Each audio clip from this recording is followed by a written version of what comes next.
Heyo everybody, Haku here with a little bit of a review recommendation for the new manga from Katsuwo, the mangaka behind Mitsuboshi Colors and Hitoribocchi no Marumaru Seikatsu, and it is Sutochiru, short for Street Children. I wonder what the official English translation, when it gets one, will go with. Will it just go with Sutochiru? Will it go with Street Children? I don't know, but I found this very fun, would love to recommend it. I obviously can't recommend the scanlations, though there is one already, but I can leave a link down below to maybe like the Amazon link or the link to read in Japanese. Some of those official links I'll try to leave in, but I really enjoyed this. Once in a while, it's one of those things where I follow a lot of mangaka. I'll see a new mangaka or a new manga in my Twitter feed, and I'll go check it out. And this one, again, I checked it out in Japanese. I saw it had a scanlation already, so I read the scanlation, which helped. It gave me a lot more context because my Japanese is not wonderful. But we'll start with like my journey with the mangaka in general. I did not watch or read Hitoribocchi no Marumaru Seikatsu.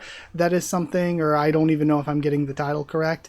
That's something that I thought the anime looked interesting when I first saw the PVs for it, but I never had time to get to. But I am a big fan of Mitsuboshi Colors. Mitsuboshi Colors is a cute anime about these three girls just going on childhood adventures, and it is just this perfect, like, fun, cute journey that is so nostalgic. Even though I didn't grow up as a small girl in Japan, it's just one of those things that really kicks you in the childhood memories, kicks you in the nostalgia bone, makes you feel that nostalgia, and it's really nice. I like Mitsuboshi Colors a lot. So this, to me, feels like punk Mitsuboshi Colors. They're kind of you know when cartoons do that thing where there's like the edgy version of the main characters? The Sutochiru characters are kind of the edgy version of the sort of Mitsuboshi Colors. However, I will say that I'm not quite sure on their age. I think, to me personally, the story would work well if they're on the younger side, like maybe late elementary to early middle school, but they could even be high school. I can't really tell from exactly how they look, but I think on the younger end, it kind of makes the story work more, because a lot of the story is about them trying to, feel more adult. The first chapter is about them trying to get a beer, for example, and trying to obtain the beer. They're trying to be edgy, they're trying to be punk, they're trying to be adult, and I think that's a part of the story, and that to me works better if the characters are a little on the younger side. Another thing, possibly my only criticism of the story, is that I was at first thinking, oh, they're just kind of, punk. They're just kind of in this style, this sort of subculture. But no, they're actually characters who are homeless, basically living with Mameshiba, who I really like. I want to see more of Mameshiba. Even though we barely got any here, I want more of the character. But really, when you look at the characters, to me, with them being the reverse Mitsuboshi Colors, you've got Chamu Chamu, who I think is great. Chamu Chamu, to me, would be the opposite of leader, and she is sort of still a crybaby, sort of like Leader was, but instead of being this, sweet girl who is always trying to do things right, and when she tries to do bad things, it's completely comical, you have Chamu Chamu, who is over the top, trying to look as adult as possible, be as adult and edgy as possible, be like, I am the rebel from society.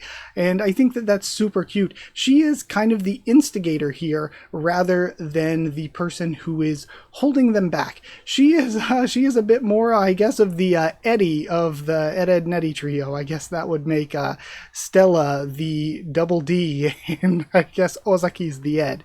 But you have Ozaki, who is my favorite design of them all. I love Ozaki so much, and the mangaka actually posting art was comparing Ozaki a bit to Sachan, I think, but I think she fits more with the Kotoha, like reverse Kotoha, where Kotoha was sort of more of the tsundere, kind of to herself, kind of quiet character. Ozaki's a very loud character, a character that really wants attention and craves attention, especially the attention of her senpai. She's very openly just trying to get Chamu Chamu's attention and trying to be loved by Chamu Chamu. And that is a key tenet of her character, and that would of course make the reverse of Sachan, who's the one who is always trying to push the colors to do things, trying to push them to get into all these adventures. The opposite of that would be Stella, who throughout Sutochiru, Stella is a character who is kind of the mellowing force that holds them back and is like, hey, don't do this, this is irresponsible, don't do this, this is kind of dangerous. I think that, that's kind of her character role, and at first I thought it made her character a lot more boring than Ozaki and Chamu Chamu, especially when it comes to her design as well, but I came to see that that really seems like what the mangaka's going for. When it comes to Stella and her character, she is somebody whose design just looks kind of normal to me, and compared to the other two, that was a bit boring, but when it comes to her character, she's kind of laid back. She tries to act kind of too cool for everything, just hanging out on her phone or whatever.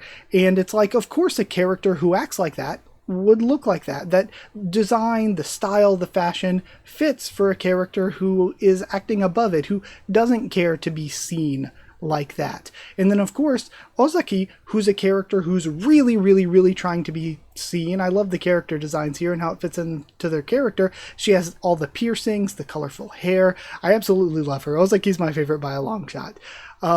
She's a character who desperately wants attention, who is always trying to sort of be seen, especially maybe not by everyone, but by the people she cares about.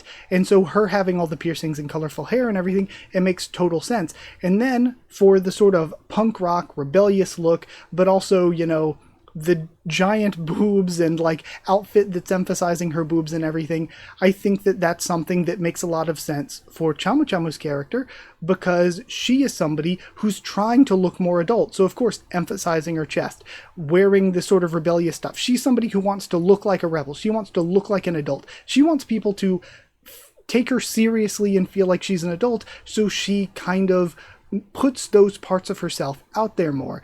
That's kind of a weird way to word that. But I think that, again, the design works so well with the character. I think even if the character is younger, having her be somebody who developed earlier and, again, is proud of that and wants to show it off, again, it feels very much the opposite of Lita from Mitsuboshi Colors. And I think that that's... I don't know, I just think the characters and the designs fit so well together. It feels like they're such neat foils as characters from the just very sweet, very innocent stories that you get in Mitsuboshi Colors that really do feel like such a realistic look at childhood adventures, to then have the sort of extreme, sort of punk, trying to stand out version of that with Sutochiru. I really like it a lot. And I think some more chapters have come out since the end of the first volume. The first volume is when I first read, so I haven't read anything past the first volume yet. I read it in Japanese first and then went to the scans. But yeah, I just wanted to recommend this for anybody who wanted to read it themselves and share my thoughts on the first volume. Again, another thing I love about the story, to mention the story itself, I haven't said too much because I don't want to spoil too much. This is my general thoughts, some more deep thoughts on the, setup and everything, since it is a first volume. But I don't like giving away specifics from the story other than using, like, the first chapter is about them trying to get beer as an example of the kinds of adventures you're going to see here from them, trying to, like, get into trouble and be sort of angsty and more adult. But one thing I like about the story is there are so many small details that add up throughout the chapters, where a character will mention something offhandedly in it, and then in future chapters you're like, oh, this character, and sometimes they just like straight up spell it out for you. Oh, this character then mentioned this, which is important to this. It gives us context for this. This thing happened in the background a few chapters ago, and now that's important for what's happening in the main story for this chapter. There are a lot of examples of that throughout this first volume, and I like that a lot, where it feels like even though it is a slice of life comedy, the little bits of the slice of life carry on from chapter to chapter and end up telling a fully fleshed out story that I think is nice. It feels like none of it is just random one-off, doesn't matter. It's all slice of life adventure, but it still all matters. So yeah, I've got nothing but praise for the art style. I love it. Nothing but praise for the story. I think it's great. I think it's a very, very good little slice of life comedy with young characters. It's, again, sort of, to me, it feels like that spiritual successor to Mitsuboshi Colors. Maybe I need to read Hitoribocchi. Maybe that'll also give me some extra context on the mangaka's story style. But yeah, I loved it. Would recommend you to check it out. And that's kind of it for this video. So thank you for watching. Like if you did like the video, comment down there to tell me what you thought of this manga, if you've read it yourself, what you thought of my thoughts and all that. Subscribe for more manga anime stuff on the channel. Recording a lot today. This was completely off the top of my head. I prepared no notes or anything. So yeah, like, comment, subscribe. Follow on Twitter if you want. If you want a link to the Discord server, it's free and open for anyone.